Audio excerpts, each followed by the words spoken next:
Okay, everybody. UFC 316 is in the books. Tiz is amped. I'm amped. We have a lot to talk about. And, dude, we had a fun night last night watching these fights, didn't we?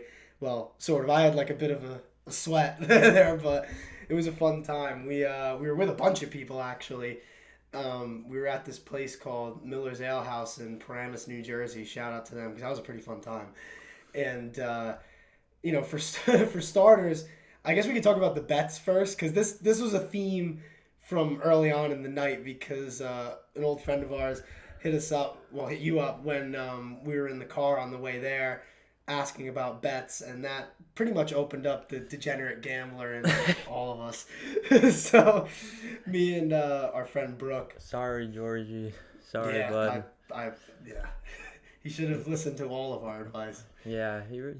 So should Brooke, though. Because you came as a winner. I did. I won a lot of money. I won over $100. Right, because I don't usually bet that much on fights. You'd think that maybe I would, hosting an MMA podcast, but, anyone who's been watching the UFC for long enough knows that this sport can be truly unpredictable at times. And, while I'd probably make out ahead if I kept doing it, I don't know. It's too nerve-wracking. I like enjoying the fights. And you could speak to this. At least for those first two fights of the main card, I was getting nervous, bro. So, basically, Brooke ended up breaking even, our friend Brooke. Because, again, he didn't follow every bet that I did, too. These guys just had to follow my lead. But, in all of my parlays, I had the first two legs involving a finish in the Holland Luque fight, and then Bautista versus Mix going the distance. And basically, after that, the only variability was what would happen in the Pena versus Harrison fight. So basically, I just had to get through those first two fights, and then I was guaranteed to make money no matter what. So, when Bautista versus Mix was happening, anytime a hard punch was landed, a hard knee, kick, I was getting pretty nervous. But then once it hit, man, I was super hyped. And, to speak about the place we were at, we had a lot of drinks there, man. We had 11 or 12 people. So we should preface with that, because if I don't say that, this next part is going to sound crazy. But in total, throughout that night, we had 12 pitchers, mostly of beer, and then one of them was some sort of cocktail with rum and vodka, and I don't even remember what it was. And I just remember getting through that second fight, and I was thinking to myself, either way, I'm going to need another drink. Because it's if this fight doesn't work out for my bet, I'm going to be in a not too great of a mood. But then if it does work out, I'm going to be doing pretty great. And that's pretty much exactly what ended up happening. The Bautista versus Mix fight, as we'll get into, it ended in a decision and guaranteed me money. And then when Kayla Harrison won, I officially got over $100 into my FanDuel account and back into my bank account. So, like I said, I'm not a crazy bettor. You're never going to hear it. Well, maybe you will someday. Maybe if I hit the fucking Powerball or something, maybe I'll start betting crazy on fights. But I just like doing it for fun. I think it made the night more interesting, that's for sure. But, yeah, I mean, you enjoyed it, right? You didn't place any money on the fights, did you? If you did, you were silent about it. No, I was watching I knew that what you had what you had put down before the fight started. The funniest part was getting there earlier and then just having that anticipation. No, for the next funniest hour. part was me saying stuff throughout the fights, and you were like, "Hey, just don't jinx it." Don't jinx it. Good shot there by Bautista. Take it easy. Take it easy. Let's let this fight play out a little bit. It was so funny because I'm usually the type of person who obviously roots for a finish, I think everybody does. But in that fight, man, I was like, please just let this be the most boring 15 minutes of all time. But this fight card, man, was they're sharp insane bets, dude. Yeah. I gotta do it more often. It is fun, but it's nerve-wracking. I'm sure there are probably a lot more bets on Kevin Holland to win by KO instead of a submission. Yeah, true. That's probably the case. I mean, honestly, I was pretty hyped when that fight was ending in a finish, because if you remember in the first round, Holland hurt Luque, but then he wasn't pressing the action. I was like, no. Yeah. If he doesn't finish him now, I'm going to just be so angry. And then, obviously, Kevin Holland gets the submission, hits the bets on all the parlays, because on a couple of them, I had it to just not go the distance, and then in a couple of other ones, I had it to just go under 2.5 rounds, which is basically the same thing, barring 2.5 minutes. But this fight card was so fun, and maybe I wouldn't be saying that if I didn't win money. No, but this fight card was really fun. UFC 316 in Dirty Jers at the Prudential Center, and I think it's time to hop into these fights. What do you think, man? Yep. To get into the main event first, we had the rematch between Merab Dvalishvili and Sean O'Malley, and Merab defeats O'Malley once again, this time finishing him with a north-south choke, or the machine choke as Merab called it, in the third round, defending his title the second time. And to just kind of like hop into what I thought he of this needs fight. to make that his signature. He should, because the north-south choke has been around, but like we haven't seen it in a while. I don't think, not in this high level since of fight. That's gotta be the first north-south choke since the Reebok era. Yeah, I can't remember the last time I've seen one, especially in like a title fight. Maybe I'm wrong, but not off the top of my head. But like to hop into the fight, dude, I did think O'Malley looked a lot better in this fight than he did in the first one, but ultimately, and we were talking about this yesterday, Merab is just the man. I mean, nobody can stop that pace and pressure right now, and alongside that, he also has pretty damn good grappling. And in this fight, he showed his submission prowess, which we haven't really seen too much. I think they said on the broadcast, too, that this was his first submission via a choke. So, like, that's kind of crazy to think about when you think of all the times Merab has gotten people to the ground. And, this was just a huge win for the division anyway, because I think if O'Malley would have won, you would have wondered what was going to happen next. But now that Merab won, it kind of feels like we're going to see him stay busy and stay active against the next up-and-coming contenders, and like we're not going to have any stagnant moments in the division like we do at heavyweight. And I think that Merab is going to fight the next up-and-coming contenders. I think Corey Sandhagen is obviously next, as we'll get into. But bantamweight's a really fun division right now, and I think if Merab is going to be staying champ, we're going to get a lot of bantamweight title fights in the next few years, that's for sure. But what did you think of the fight itself? What everyone else I probably thought, like Peter Yan, for instance, about how Sean O'Malley is just being gifted a rematch, but it's kind of a unique one, but at the same time, you typically see the former champion get the rematch afterwards, and but this one took longer than it probably normally does. So they fought in it was September. Yeah. On the UFC Noche card, and then Merab had that fight with Umar in between. O'Malley obviously hasn't fought since. Took a year off, stopped jaying the peen, to quote him. And I think he said he stopped smoking weed, too. So he basically just kind of like, in his own eyes, he fixed some of the stuff that he was doing in his life, kind of like recentered himself. And I do think it showed, like, especially in round two. I thought round two was really close, and O'Malley looked really good on the feet in that fight, or in that round, excuse me. Because, like, Merab was pressuring him, but he really wasn't landing that much until the very end of the round. Like, O'Malley was kind of picking him apart in that one. If you remember, like, we were talking about it, I had it 1-1. Like, I would have understood if people had it 2-0, but me personally, I thought that, the shots that O'Malley was landing from the outside were really good. And I figured after that, hey, we might be in for a good fight. And then Merab just dominated the third round and obviously gets the finish. I love that you brought the Piotr Jan thing, too, because I was just thinking about this, man. Like, he's acting like he didn't lose to Merab, too, badly. He got destroyed by Merab.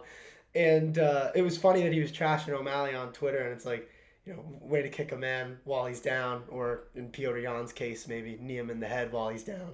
To look back at his title. But yeah, man, I thought that was funny. I was like, damn, that's kind of wild. And because it's not like he's next anyway. And I think, isn't he fighting Marcus McGee anyway? I don't know if that's official. I've definitely seen that they're targeting that for later in the year. That'd be a cool fight. Because McGee, he's a guy at bantamweight that's kind of up and coming, who a lot of people are sleeping on. And I think that him versus Jan is going to be a fun fight. But yeah, I mean, I said it earlier. Well, There better be new up and coming contenders on the rise because Merab's clearing them all out. The ones that are here right now, Yeah. he's wiping out everybody in this whole division. So Well, like the thing is with a lot of the guys at the top, it's either Merab has fought them already, whether it be on his way up or as champion, or besides Corey and to me Sandhagen, there's that really to nobody me who's that that close. yeah to me that counts. Yeah. Still even if it wasn't for the title, it Yeah, still for sure. happened, and it still happened for between the two guys who were obviously even more hungrier to get to the top. So Yeah. I'd say that the climb to the title, actually it's a pretty interesting. I'd say there's a saying that everybody or anybody can get there. The real test is how long you can keep it. So I think Merab always had that mentality anyways, kind of that chip on his shoulder that um, he's the best in the world before he was the champ, before anybody really even knew who he was or anyone really gave him credit as just a elite all around mixed martial artist. So I think I think just judging from this fight, when you saw the first two rounds on the feet the whole way, I think he's even more, and then even finishing it with a choke, which is something he hasn't done yet. Like I think now he's even more so motivated to stay at the top, stay as a champion, and He has really that get confidence too of a everybody champion. to come into agreement that he's on a path to the GOAT bantamweight. He's right there, man. I mean, the only person I really put in front of him is Dominic Cruz, and Well, I don't know okay, if that's so nostalgia, but the only the only way this convo would really be worth having to me is if whether or not you think not is he nearly the greatest, but is he the greatest or is he not? I like, don't think there can be an in between when you're having this conversation. oh You well, have yeah. to I mean, he either either is or he isn't. yeah. I think it's like, people are starting to have the debate because of all the people he's beaten. I mean, I wrote it down on the outline too. He's beaten Sean O'Malley twice, Umar Nurmagomedov, Piotr Jan, Henry Cejudo, Jose Aldo, Marlon Moraes. Like, those are all killers, man. Especially, and he beat them all. Maybe besides Cejudo, he beat a really good version of all of those fighters, and skill wise too, he's looked so dominant. And we haven't really seen a bantamweight champion like this Well, it's since good. Cruz, really. It's good that we have a champion like this who wants to take out. We're not. We kind of talked about it, talking about when Ilya Taporia vacated, but kind of the champions that want to make sure they clean out their division first and then go for another belt. Which it's kind of a dying breed, but guys like Merab are keeping it alive. And well, Islam Makhachev already established he's the best lightweight, and no one's really gonna touch him. And kind of Ilya too, but there's still a lot of guys who get the belt and then like immediately want to think about what next belt they're gonna go after. Yeah. Merab strikes me as a guy who's gonna make sure he beats everybody first, and then if he really wants. But I think yeah, it's one of those things where you just have a really super dominant champion that could really hold the title for a long time. Kind of reminds me of like Kamaru Usman, for example, when he was the welterweight champion. So. It's funny. I was thinking that too because I remember how much Usman fought. Like, people kind of forget about that, especially you lose a couple of fights in this sport, everybody forgets how good you were. Like, Usman was fighting basically 3 times a year against killers and winning these fights handily. And Merab right now, he's in an early point in his title reign right now. But if he beats Corey Sandhagen, I really don't know how long this will last because it's like who do you really think is going to beat Merab after that? Like, maybe you give him another Umar fight. Song Yadong is still, he's up there right now. I think he needs another win to really cement his status. I think Sandhagen right now is the clear number one contender, and it seems like that fight will happen. It's just a matter of when at this point. Um, but yeah, I mean, I'm a huge fan of Merab. I love that this is happening right now. We need more champions like this, like you said. I love that we have a guy in Merab that wants to fight these up and coming contenders. Yeah, he's all about the accolades, and wanting to break records and just be the best champion that the UFC's ever seen. So he's on his way there, man. And as for O'Malley, because a lot of people weren't talking or were talking about this going in, like what happens for Sean O'Malley if he loses, and now he lost to the champion twice, so it's not like he's getting a title shot anytime soon, unless maybe Sandhagen wins against Merab when they fight. But I wonder if he's going to consider going up to 145, because he's talked about that for a very long time now, like way before he won the belt, that he'd want to go up to 145 at some point. Now, I would be curious to see how he'd do, more filled out physically. And then, obviously he's an elite striker. He does have good jiu-jitsu, despite what Joe Rogan was saying. I think it's just, I liked it, because we were talking about this yesterday. I liked your point when you said that you don't have to bash a fighter's skill to prop up another one. Like, Sean O'Malley has pretty good jiu-jitsu. It's just Merab is elite on the ground, and he has such good top control. And, he hit him with a choke that I don't think anyone was really expecting him to go for, because we've never really seen him go for anything like that. He's not a guy who really goes for submissions. He's the type of dude, takes you down, beats you up, takes you down, beats you up. And, like, if it chokes there, he's going to go for it. But, like I said, we've never even seen him hit one. And even O'Malley said he thought that he didn't think that was how that fight was going to go, truly.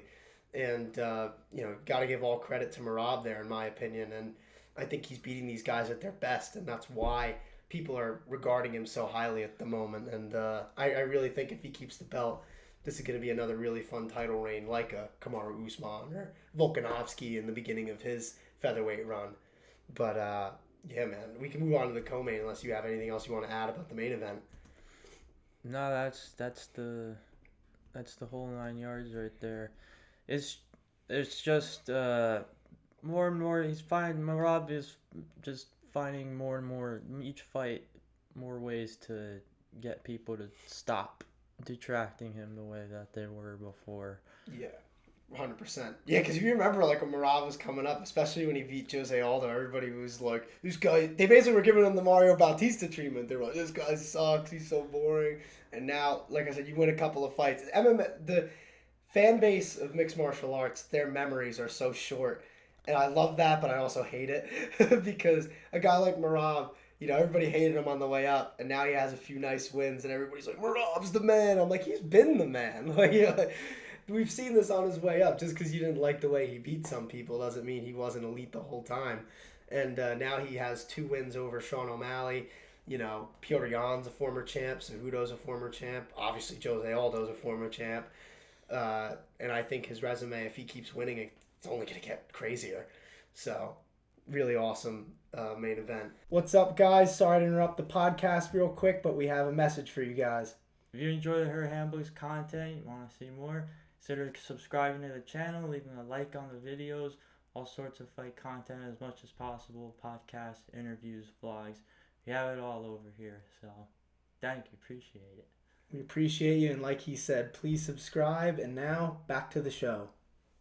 And then to go to the co-main event, Kayla Harrison of Impractical Jokers fame wins the UFC Women's Bantamweight title. Just brutal Kimura in the final seconds of round 2 against Juliana Pena. And for me, like, the first thing that I noticed in the cage when I was watching them, just the size difference was nuts. And Juliana was so much smaller than Kayla, and it's crazy because you look at Kayla Harrison at the weigh-ins, like the real weigh-ins, and then you see her a few hours later at the ceremonial weigh-ins, and she's clearly, like, so much bigger. And, Juliana didn't look horrible in the first round, but it seemed like once Kayla got her down that first time, the fight was really over after that. It seemed like Juliana was a lot more tentative on the feet after that, and Kayla Harrison really just had her way with Juliana on the ground. I mean, I think the strength difference, it's not even close between Harrison and Pena, and it's not like Kayla Harrison isn't technical, you know what I mean? So I thought she did pretty good on the feet, honestly, and I thought that it did numbers for her in terms of setting up the clinch and takedown attempts, and Juliana really just had nothing for her on the ground except that illegal up kick at one point. But yeah, man, good win by Kayla Harrison, and hype that she's the bantamweight champ now. So what did you think? Same thoughts as you, pretty much. Just it was really leaving no stone unturned, I guess, Kayla Harrison, and now her path to fight Amanda Nunes and kind of establish herself as best, or why, because even if she does beat Amanda Nunes, there's still a ways to go before I think you could consider her the best bantamweight ever, but Can I ask you this though? What you're saying actually just made me think of this question. Do you think if Kayla Harrison beats Amanda Nunes, that makes her the clear right now number one pound for pound female fighter on the planet? Not saying best of all time, but like just number one pound for pound. Because I mean, if you beat the GOAT, I think to me that matters. And it's not like she hasn't beaten anybody. She's beaten Holm already, Juliana Pena. So I mean, she's the champ now too. So she's already probably catapulted up that list. And honestly, if you think about it, even before she was in the UFC, she was kind of on the list already with what she was doing in the PFL. That's just my opinion. Because it's not like she had terrible competition. Like, yeah, she fought some questionable opponents, but like, Larissa Pacheco, for example, I thought those fights were really interesting. Still wish we could have seen her fight Cyborg, but I mean, we're going to see her fight Amanda Nunes next. So how mad can you really be, right? yeah, I don't know, it's a pretty good question. It's just who'd she be competing with for that number one spot is like it's so high between the Shevchenko and Zhang Weili, so yeah, but it's a good question. I mean, for me, like, and MMA math doesn't always work, but I think of like Valentina, competing against her for pound. Like Valentina has lost to Amanda Nunes twice, so if you want to go by this logic, if Kayla Harrison beats Amanda Nunes, that, in my opinion, that should matter. Yeah, And Zhang Weili, obviously, you're never going to see those two even close to fighting. I think Zhang Weili, it would depend on if she goes up to flyweight and fights Valentina and wins. Obviously, she's dominating at strawweight, but besides those two, I don't really know who else would be in the conversation because it's not like Cyborg has fought that many times. Amanda Nunes has been retired, so it's interesting. I mean, I think this division now is in a really good spot with Harrison as champ because I think that Harrison versus Nunes is a legit super fight for the women's division because I mean we've been talking about this since before Kayla even got into the UFC. Like when Amanda Nunes was champion, she was talking about she would love to fight her someday. And now a few years later, Kayla Harrison is UFC Women's Bantamweight champ, and Amanda Nunes is coming out of retirement to fight her. I mean, this is what a time we're in. I mean, remember, like maybe a year ago, we were talking about Raquel Pennington versus Juliana Pena, and we were like, man, this division's in a rough spot right now. And now, one fight later, we're on the precipice of a super fight, and the women's bantamweight division is more interesting than it's been in a really long time, honestly. So, shout out to Kayla Harrison and Amanda Nunes for that. So, the only other thing I really wanted to talk about with this fight was a combat sports argument more so than really talking about the division. But Kayla Harrison, I think you honestly have to argue that she could possibly be the greatest combat sports athlete of all time. Not just specifically talking about MMA, but like to just think of her legacy. 2-time Olympic gold medalist in judo, PFL champion. I think she's won that tournament multiple times. And then obviously now gets into the UFC, becomes the UFC women's bantamweight champ.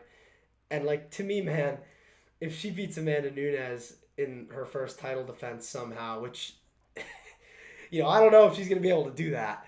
But if she does, I don't know how you could question her being the greatest combat sports athlete of all time. Because right now, I think it's neck and neck with her and Henry Cejudo. I don't know who you think would be number one currently. Do you still think it's Cejudo, or do you think Kayla Harrison has usurped him at this point? yeah, I honestly, to be honest, I don't know how much it particularly matters if Henry Cejudo's I, I like how I was about to say if Henry Cejudo said retired, but of course he's not actually retired.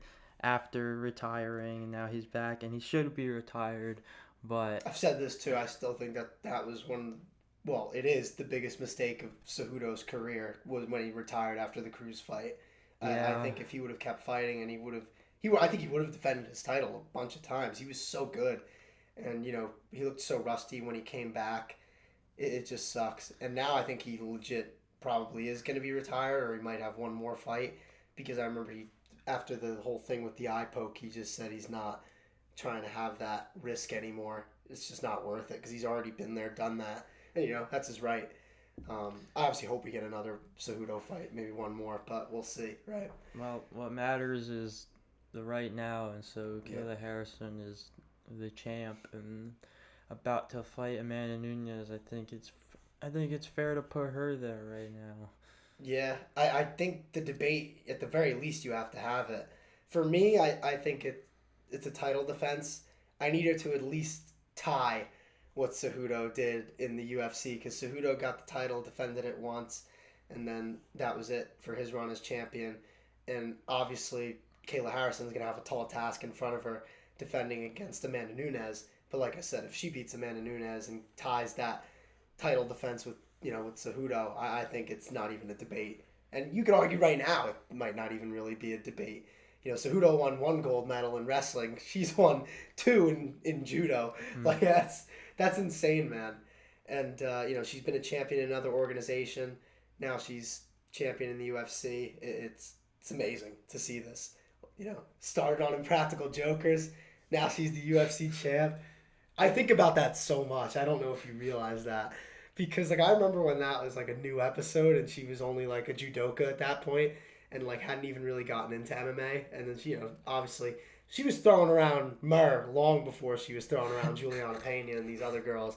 So it's cool to see how far Kayla Harrison has come, and it honestly couldn't happen to a better person either. I mean, she talked a lot this week too about her story with how she adopted her sister's children because she has her own problems with addiction, and just Kayla Harrison's an amazing champion inside and outside the octagon, and I think that her versus Amanda Nunes is going to be one of the biggest women's title fights that the UFC has had. So I can't wait for it, man.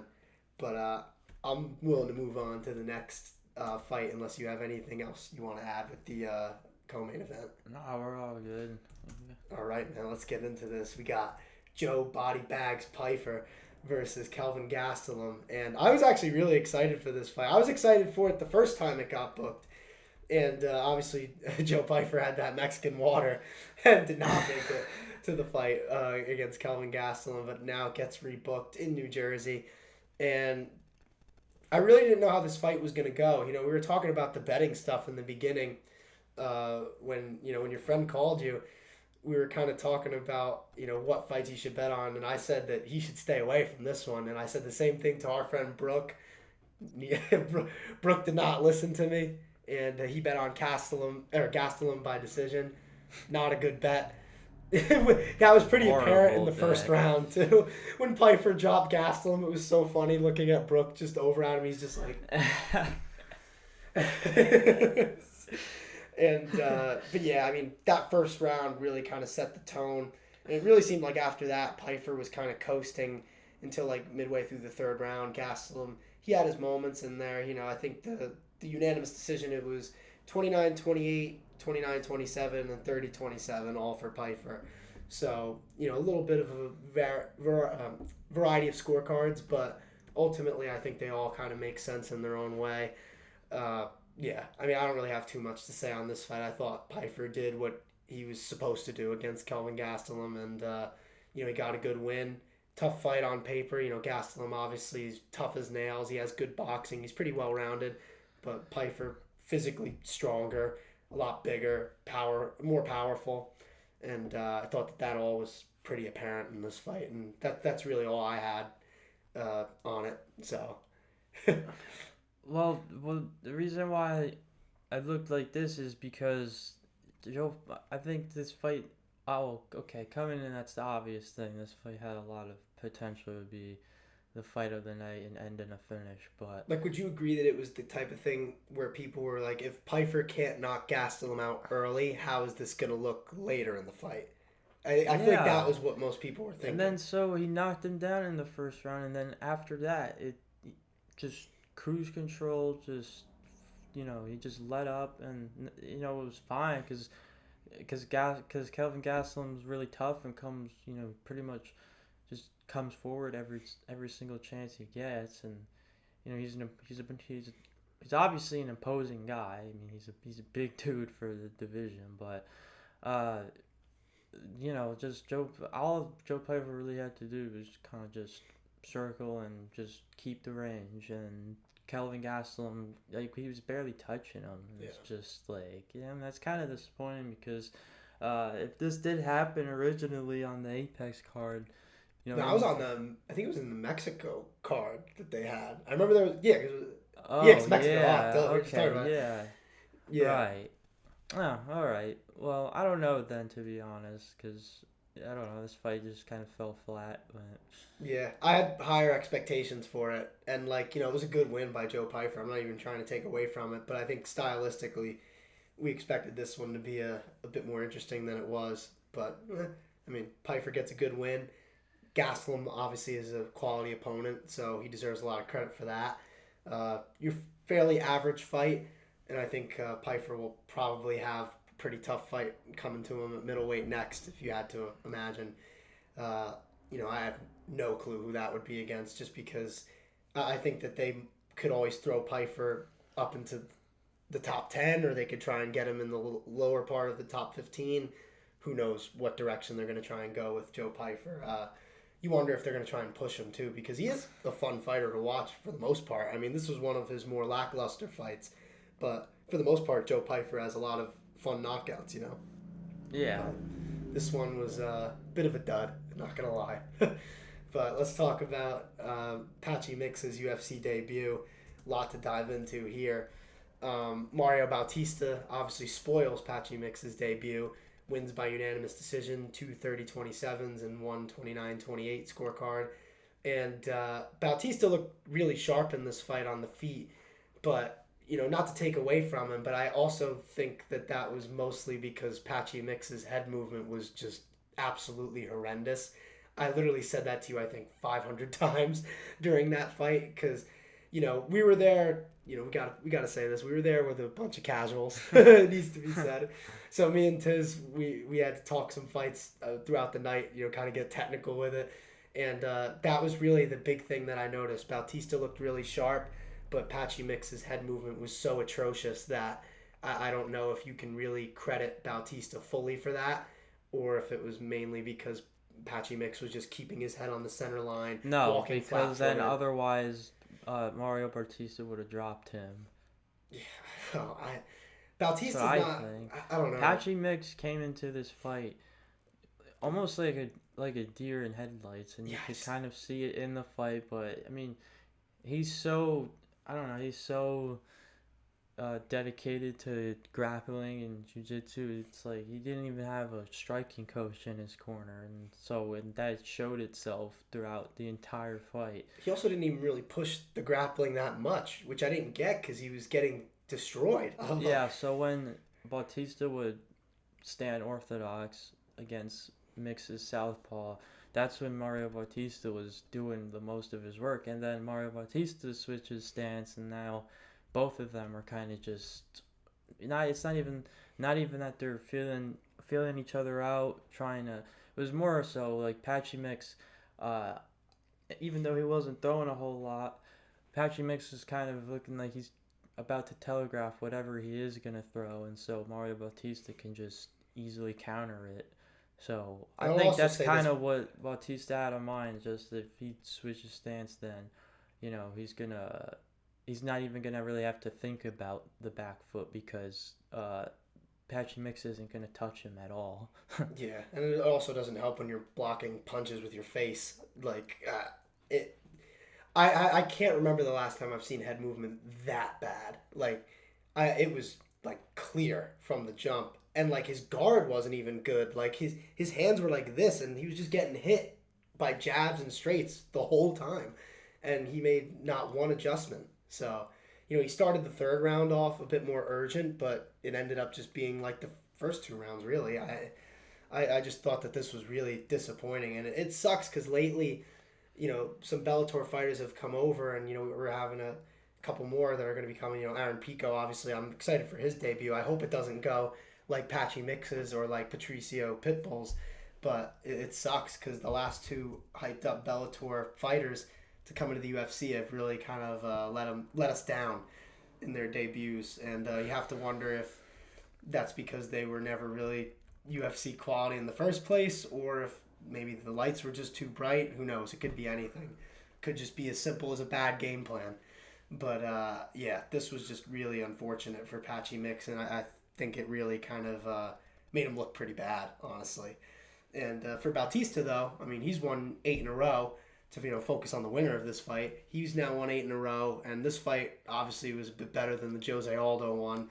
I think that the fans maybe have kind of lightened up on him a little bit now because, like I said, memories are short in MMA. I think people are probably still mad about it, but they're like, okay, at least this fight was kind of fun.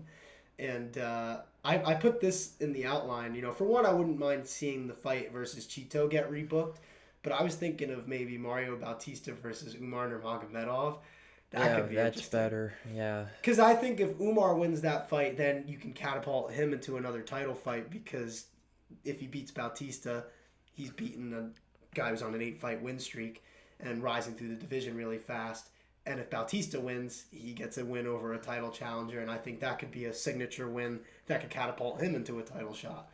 I don't know, I wouldn't be mad if they booked the Cheeto fight or rebooked it, but at the same time, I think Bautista at this point has earned a pretty big step up, and I think that Umar right now is the one guy who's really, he doesn't have a fight, and I think that Bautista could be an interesting matchup stylistically. So I wouldn't mind seeing that go for 5 rounds. I would love to see that be a fight night main event, whether it be Apex. Because I want to see.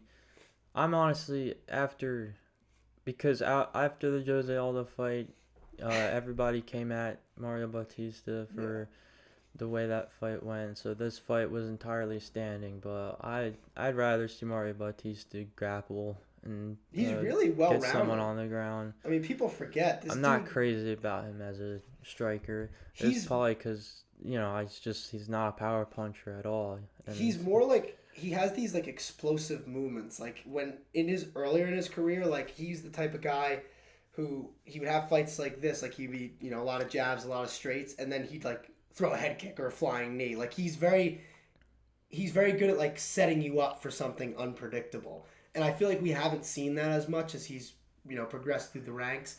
Could be for a multitude of reasons. Could just be him playing it more safely, or it could just be the quality of opponents going up. But I think he's really well rounded. I mean, he's good on the feet, although he's a much better grappler, and he does have really good submissions. But in this fight, I mean, he just wasn't tested at all. It just seemed like a mismatch in hindsight. And, can't blame the UFC for that. Patchy Mix, obviously 20-1 going in, Bellator champion, really good grappler. Just puzzling, man. Really puzzling. But to get into a really fun stylistic matchup, though, that opened up the main card, Kevin Holland versus Vicente Luque. That was a fight we knew was going to end in a finish one way or another. And Kevin Holland obviously dropped Luque in the first round, and in the second round ends up getting the right was the second round, right? Yeah. Second round he ended up getting the finish with the Bravo choke, and not really as much to talk about with this fight. I mean, it was apart from what I just said, I think everybody was really excited for this coming in. We knew somebody was going to get finished. To open the card. Yeah, exactly. It's one of those it's a safe bet that this one's not going to be a dud. Exactly. Yeah, I was pretty hyped when Holland got the finish, obviously, because that was the first. Yeah, exactly. That was the first leg. That fight, exactly. We knew that fight was gonna end in a finish. Yeah, I was confident about that, but yeah, I mean, Luque, over the past few years, he hasn't really been as good as he's looked in the past, and I think Kevin Holland is just more in his prime at this point. I think that's really the story of this fight. And Kevin Holland, you might think maybe we shouldn't book him against another older guy like Vicente Luque, but no. Kevin Holland says he doesn't want to fight these young guys at 170. He wants all the old guys, and he called out Colby Covington specifically. And a few years ago, I would have been like, man, that's kind of a crazy call out, but nowadays, I don't know how that fight would go, because Colby has really looked bad on the feet in his last couple of fights. And you have to wonder if Colby can't get Holland down or can't hold him down. It's an interesting one, man. I wouldn't mind seeing it. But, Yeah, me too. yeah, I don't even know if I'd want to see Holland versus guys like Gary, Prates, and Morales right now anyway. Like, Yeah. I don't know. Maybe Morales, like maybe. But I don't know. I don't really want to see that. I'd rather see him fight someone like Colby. I agree. But, yeah, besides that, prelims were pretty fun. I don't know. The one that really stuck out to me, honestly, was Joshua Van. I've been kind of like paying attention to him over his past few fights. He's, I think, a guy who we should look out for in the future. Besides that, though, I thought a cool moment was Mark Kerr making the UFC Hall of Fame. Much deserved. I mean, that dude is a true pioneer of the sport. And I've talked about this on the Instagram page a bunch of times, so I figure it's about time I mention it on the pod. But A24 is making that movie, The Smashing Machine, which is obviously a biopic about Mark Kerr, and The Rock is going to be playing him. And Benny Safdie, he's the one who's directing this film. And maybe if you guys don't know him by name, you might know the movies, Uncut Gems, that's Safdie. If you remember Good Time with Robert Pattinson, also Benny Safdie. So this dude is an elite filmmaker, and we were talking a little bit before the pod. There are no good MMA movies unless you want to count Here Comes the Boom. And in my opinion, that's my number one. I hate Warrior. I don't like that movie.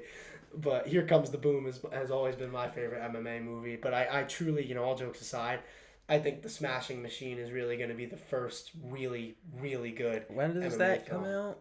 Good question. I probably should have put that Is in it the going to be outline. in the theaters? Yeah, it should be. Let's see. October 3rd is when it comes out, so we still have some time. That would be fun. You know what, honestly, we should go see that and do like a review for the channel. That would be interesting. Be a little something different. Yeah. But yeah, I'm excited for that. Mark Kerr obviously has an insane story, and he's, like I say, he's a pioneer of the sport, and it'll be cool to see someone as big of a star as The Rock playing him, and it seems like he's really took this role seriously, and he really looks like unrecognizable. They covered up the tattoos. He's got the curly hair now instead of it looks crazy. I love the trailer. I'm a big movie guy, man, and I really I have high hopes for this one because, like I said, I think Benny Safdie is going to do it justice. I really do. And yeah, man, I mean, anything you want to add about the card before I kind of send us off here? The UFC just coming back to Newark and whatnot, Prudential Center is just it's always an interesting time. So it's it's cool, and we'll see when they come back, I guess. Yeah. Probably next June, Yeah, if we had to pretty guess. much, yeah. Seems like they're kind of coming back to Jersey every year at this point, which I'm glad. I mean, after the pandemic, they were stuck in the Apex for so long. I'm so glad that they're back on the road, actually going to more places now. But yeah, man, this is a really fun card, and I had a great time watching it. Before we go, this was something that came up actually last night. News came out that Ben Askren is in the hospital, apparently in critical condition, according to his wife. He came down with pneumonia, I think, like out of nowhere, and it really has affected him badly. So obviously anyone who's been watching the pod for a while knows I'm a huge Ben Askren fan. I think you like Funky Ben as well. And I think a lot of MMA fans do. He made the welterweight division in the UFC really interesting when he came there. I think he made a lot of stars out of those guys. Marty, he was the first guy to call Usman Marty. And, he would always make fun of Colby Covington. Obviously, he was on the wrong end of the Jorge Masvidal knockout, but the build-up for that fight was so fun. Obviously, he was really great in Bellator, won championship, collegiate wrestling, to go all the way back. His personality, I think, has been a really fun addition to mixed martial arts in his time there. So, obviously, hope Funky Ben heals up. I hope he's all right, or hope he's going to be all right. So, if there's any news with that, I'll probably add it to the outline of the next pod or whenever. But, yeah, our thoughts are obviously with Ben Askren and his family. Hope he ends up okay. Mm-hmm. And, besides that, speaking of welterweight, next week we have a really fun card. Speaking of Marty, we got Kamaru Usman versus Joaquin Buckley. I think this is a huge welterweight fight. If Usman wins, he's right back in the title conversation because of just how big of a name he is. And if Buckley wins, you know, he's going to be right up there with these new up-and-coming contenders like Shavkat, Ian Gary, Mike Morales, and it's going to be Sean Brady, obviously. Welterweight, it's the A tier division in UFC. It's been like that for a while, man. It is amazing, the division that has so much turnover and all that. I'm excited. I really can't wait for this one because I don't know, man. Like, part of me wants to say that, like, because I feel like Usman can get it done. I don't know if I'm, like, nostalgic, but at the same time, you got to also think he's, like, 38, 39. His knees are just destroyed. They've been destroyed, but you got to imagine they're even worse now. But I don't know. I mean, Buckley beat Colby Covington, which was obviously a really good win. I think Usman is going to be an even bigger test than Colby. So if Buckley can get through Usman, that would be a huge win for him. And if Usman can beat Buckley, man, I mean, what a comeback, honestly, for Usman. So I think that'll be a really fun one. I think it's going to be a fun card to talk about next week. We have a really fun fun month, really, for the UFC coming up. I can't wait to talk about it, man. And until next week, I guess. See y'all.